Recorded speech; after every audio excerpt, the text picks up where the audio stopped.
Graça e paz, meu irmão, gratidão damos a Deus pelo dia, em especial pelo nosso GC, né? Pelo nossa reunião da comunidade cristã, para poder louvar e adorar o Senhor, que ocorreu ainda há pouco.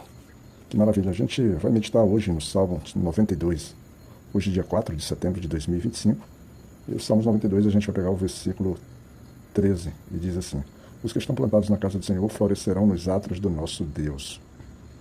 Nós temos aqui um Salmos em que o salmista ele destaca, vamos dizer assim, o prazer, né? O prazer, a alegria dele louvar a Deus, ele cantar louvores ao nome do Altíssimo. É um salmo que visa engrandecer o nome de Deus, reconhecer a grandiosidade do nome, a majestosidade, o poder, a significância.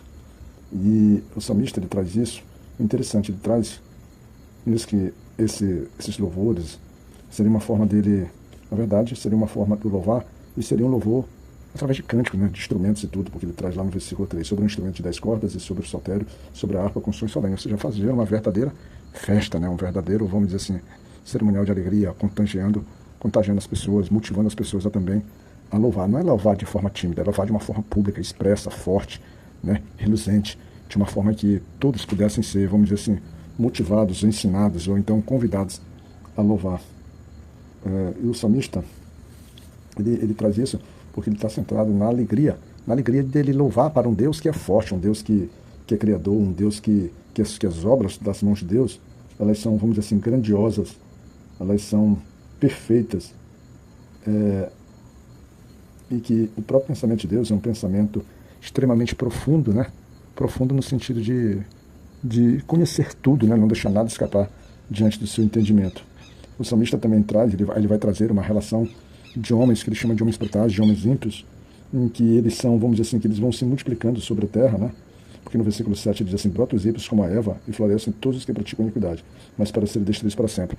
Ele traz que, apesar deles brotarem, deles se multiplicarem, deles se fazerem numerosos, mas eles crescem, mas já com destino já traçado, já com destino já definido. E o destino é, como bem trazido no versículo 7, é para que eles para que eles sejam destruídos. Eles vão no caminho da destruição. Esse é o propósito, essa é a ideia. Então a iniquidade, ela passará, vamos dizer assim, por uma resposta do Senhor, uma resposta de justiça, uma resposta de ira, de furor. E esses ímpios, também chamados de inimigos de Deus, eles serão, vamos dizer assim, eles serão açoitados, eles serão derrotados, porque eles perecerão, e eles serão dispersos no sentido até mesmo de serem destruídos. E o importante, que já no outro ponto, o salmista ele traz agora o oposto, porque quando ele vai falar daquele que serve o Senhor, daquele que teme, daquele que canta louvores, daquele que reconhece a necessidade de louvar a Deus, de oferecer sua gratidão, ele diz que a força, ele diz, será exaltado, porque ele tem uma força, ele é tão forte quanto o unicórnio.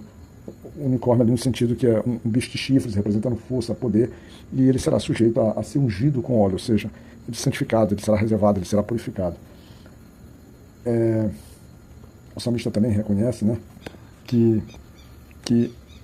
através desse tratamento de Deus, através desse reconhecimento, através, por exemplo, do retorno que Deus dará a ele em relação ao louvor e à gratidão, a fidelidade do salmista diante do Senhor, ele tem a certeza que os olhos dele, ele verá, por exemplo, a queda do seu inimigo, né?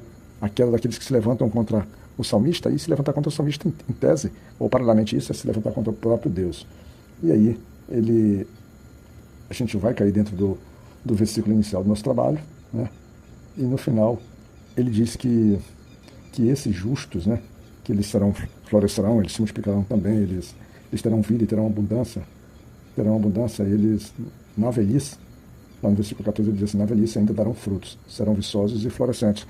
Algo semelhante ao que diz lá em Isaías, né, na sua profecia, que fala sobre os velhos, que voarão como águias, né, os seus olhos, a força, ele vai trazer isso, é muito semelhante. No fundo, a essência desses salmos é que a pessoa louva, a pessoa tem fidelidade do Senhor, mas ela tem um propósito, o propósito é anunciar a retidão do Senhor, né?